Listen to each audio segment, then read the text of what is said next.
Bocah 4 tahun itu menjaga adiknya di rumah sendirian. Ibu mereka pergi berbelanja dan belum kembali.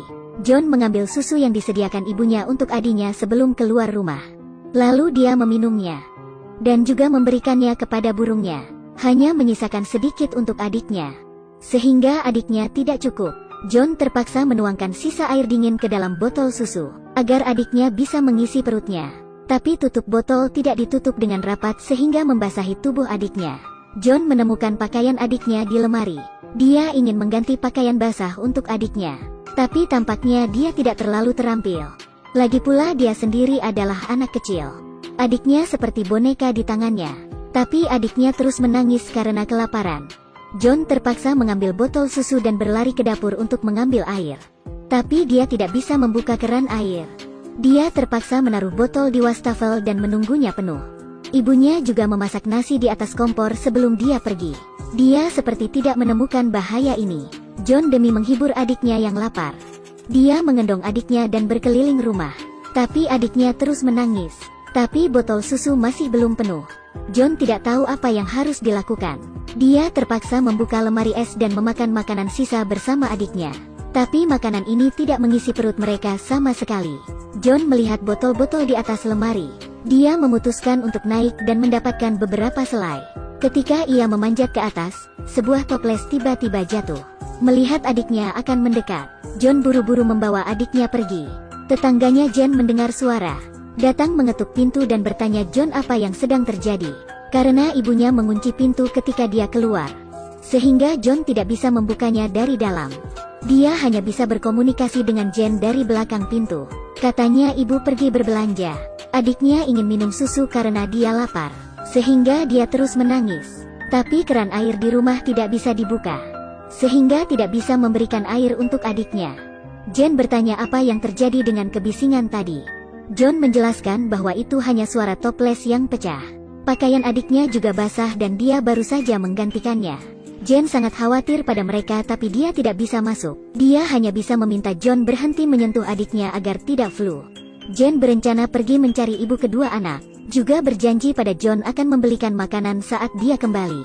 Saat Jen turun ke bawah dia bertemu dengan orang yang dikenal. Dia bertanya temannya apakah dia melihat ibu John. Katanya dia mengunci pintu dan keluar. Sekarang anak-anak mengacaukan di dalam rumah. Tapi temannya mengatakan dia tidak tahu kemana ibu John pergi hari ini. Dan sebenarnya, dia sering membantu ibu John menjaga anak-anak. Jen berkeliling untuk menanyakan keberadaan ibu John. Tapi semua orang mengatakan mereka tidak melihatnya. Saat ini John mengikat adiknya ke kabinet di rumah. Kemudian dia membersihkan toples yang pecah. Segera John tertarik oleh suara di luar jendela. Ternyata tetangga khawatir pada kedua anak kecil. Dia ingin memberikan susu untuk sang adik dengan keranjang. Tetangga meminta John untuk membuka jendela. John menginjak tempat sampah dan perlahan-lahan memanjat. Dia membuka jendela. Tetangga memintanya meletakkan botol susu adiknya. Setelah mengisi susunya akan mengantarnya lagi. Para tetangga memilih untuk melakukannya.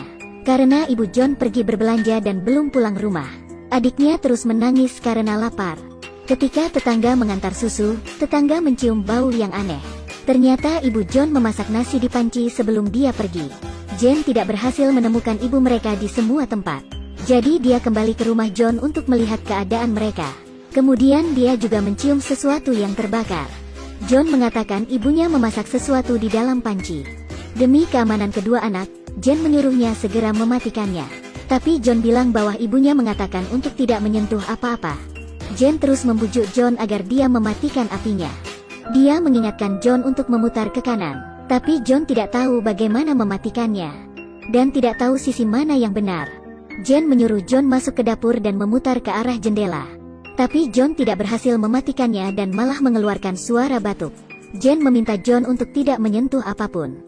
Saat dia terburu-buru, nenek John kembali. Jen mengambil kunci nenek sebelum dia bisa menjelaskan lebih banyak. Tapi tidak satupun kunci yang dapat membuka pintu. Nenek dan Jen sangat khawatir.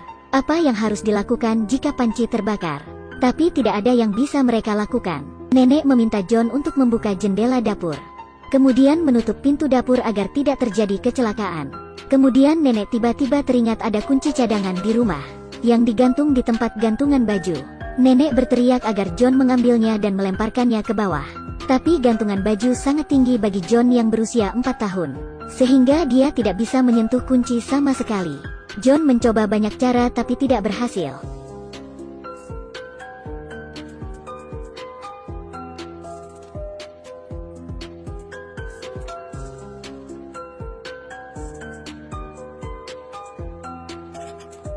Lalu dia mengambil sekop dan mengambil semua pakaiannya ke bawah.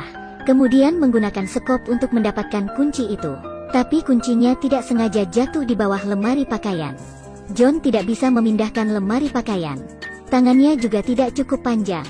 Melihat kebocoran gas yang semakin parah, John terus-menerus batuk. Mungkin sekarang dia tahu bahwa prioritasnya adalah untuk mendapatkan kunci. Jadi John menemukan sepotong besi. Tapi dirinya yang masih kecil tidak tahu bagaimana mengeluarkannya. Potongan besi bisa menyentuh kunci tapi tidak bisa mengeluarkannya. Setelah beberapa kali mencoba, John akhirnya mengeluarkan kuncinya.